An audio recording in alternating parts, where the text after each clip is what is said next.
R75/5, the right, this thing won't fucking barely even start. When it does, it only runs for a minute and then craps out. Valves have been adjusted, and heads retorqued, valves adjusted, and it's no better. So, right carb bowl, nice and clean. Just pull the left carb bowl, and holy fucking shit. The fucking crap floating in that. And that blob probably looks black on the video, but it's actually fucking greenish. That's ethanol, and you see all the little particles of shit? That's fucking corn. Corn belongs in your stomach, not in your fucking fuel tank. Fuck it, we should be using sugar ethanol. Goofy fucking bullshit country. Anyway, these carbs need to be disassembled and cleaned. It takes care of the rest of today. Just dump that bowl out. You can see all that shit in it.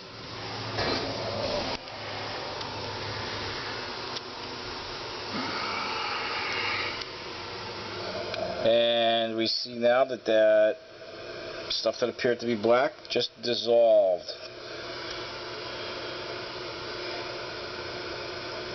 It's congealing as we're sitting here filming it.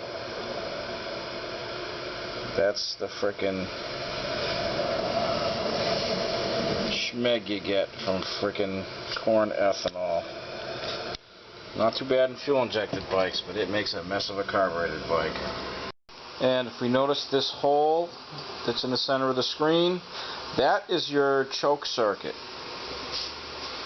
If that hole is plugged, no fuel gets pulled up when the choke is on. We just had this with this other /5 that you could whack the choke on full and it made no fucking difference even after the bike was warmed up. So that can definitely cause some problems starting. R75/5 carbs, not the bike that's behind me in the video. We just took the 4 screws out. These are nice. They're the stainless steel screws, but somebody should have put copper anti-seize on them. They didn't.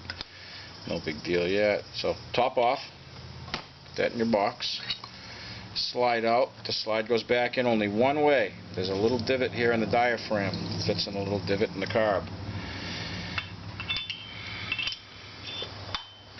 Top, and now we roll to your choke side. We also have 4 screws holding the choke assembly. These are also stainless steel on this particular carb. Sometimes these stock screws are all fucking buggered up.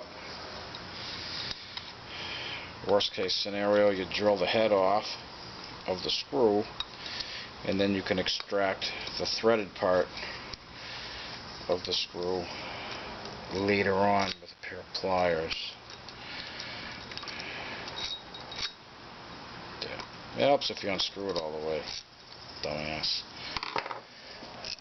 Screws out. This is your choke assembly. Don't usually have to fuck with these much. Usually most chokes problems lie in the float bowl. Inside this bowl, down in this hole, is a tiny little jet.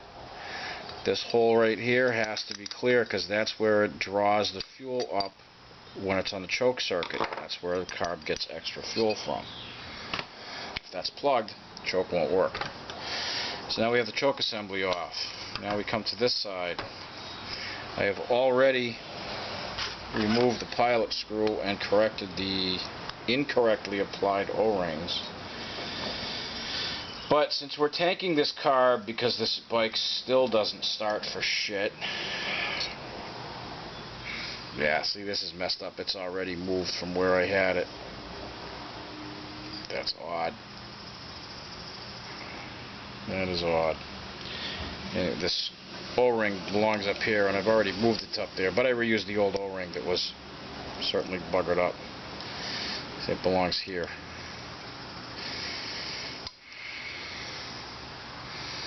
So I don't know why it's down there. Would have had to have been sucked into there. Anyhow, Now we work on the main jet. There's your main 10mm wrench.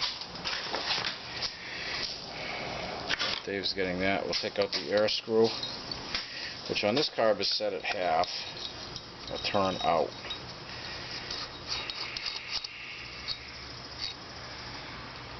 You have a spring that rides under this, and again, see, we have a O-ring here.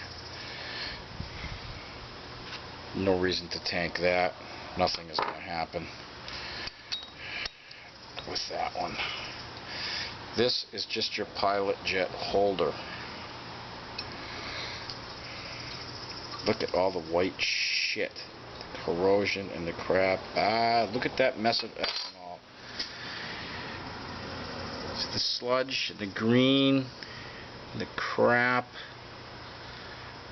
That is what corn ethanol does. Makes a fucking mess. And now we take the float out.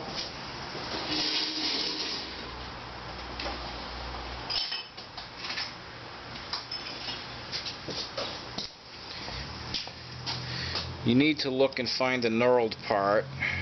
Sometimes you can't tell, sometimes you can.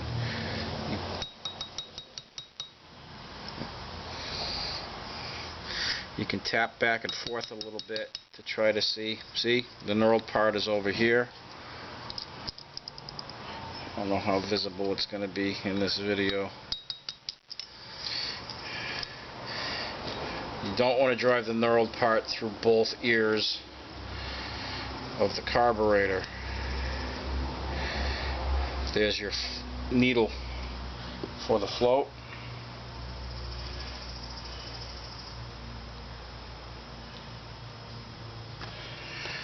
And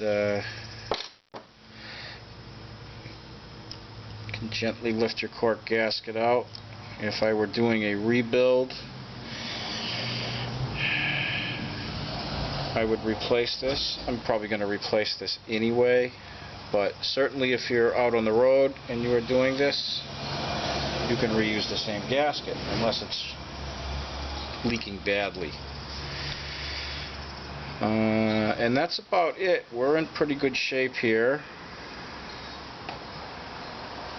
And she's ready to go in the hot tank. And here is our collection of parts. Not much to it.